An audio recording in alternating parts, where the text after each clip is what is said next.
So I saw a tweet earlier this morning, or maybe last night, from Larry Kruger, who is part of the KNBR 680 radio, Bay Area radio. And I am not a fan of Dante Pettis. A lot of people are wondering why the 49ers are holding on to this guy. And he tweeted something that is very eye-opening, and even it convinces me even further in my opinion. It says Dante Pettis has not caught a pass since October 31st, 2019. Not 2020, 2019. There are better receivers on the street. Aesop Winston is better, in my opinion. John and Kyle blew that pick. Let's say it together. It happens. Don't belabor it for an eternity. Move on.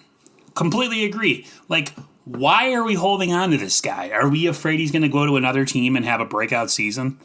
I heard something somewhere that Bill Belichick, when he moved on from guys, he moved on. Even if they ended up becoming stars somewhere else, it didn't matter. They didn't serve his scheme.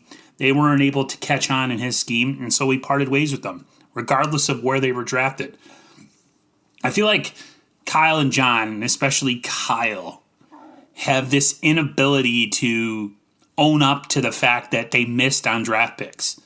I mean, just look at you look at Dante Pettis, and then you look at a guy like C.J. Beathard. I mean, the guy is not talented. He's tough. He can take a beating, but that's pretty much it.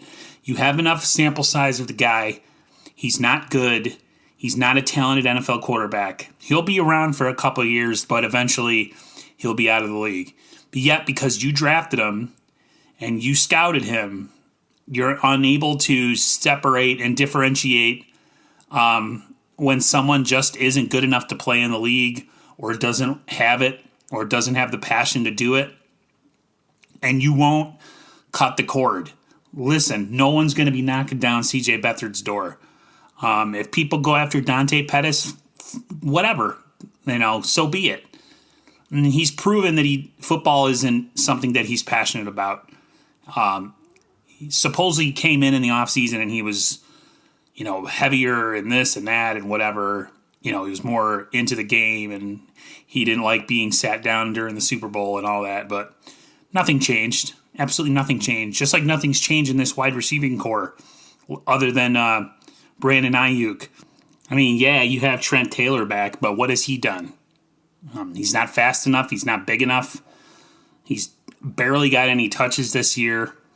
All this hype was that he was going to come in and do all this stuff this year, and he was going to show everybody how good he was. Nope, hasn't happened. Same with Pettis.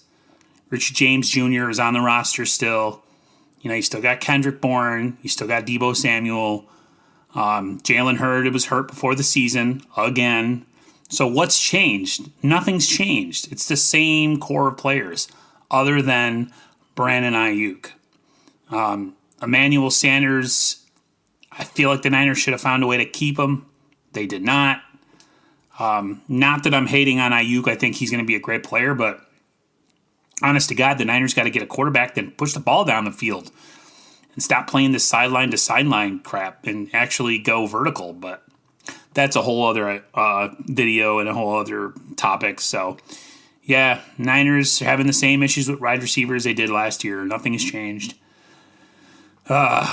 This team, I know I'm sounding like I'm super negative and that the sky is falling, but I'm just stating the obvious things that I'm feeling and that things that worry me. You guys might look at things completely different, and I'm totally open to that conversation and difference in opinion. I'm not saying that I'm right and that my opinion is the gold standard or anything like that. I'm just telling you how I feel.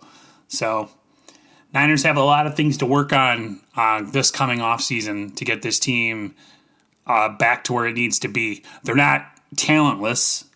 They're not a bad team. They just need to fix a couple key areas, and I think they can get right back on track. We'll see how quarterback works out this year too, And then what the Niners end up doing with that's another huge piece of the puzzle. So, all right, guys. I'll talk to everybody later. I hope everyone's staying healthy and safe. If anything else drops this week that is of any importance, I'll let you guys know. Until then, see ya.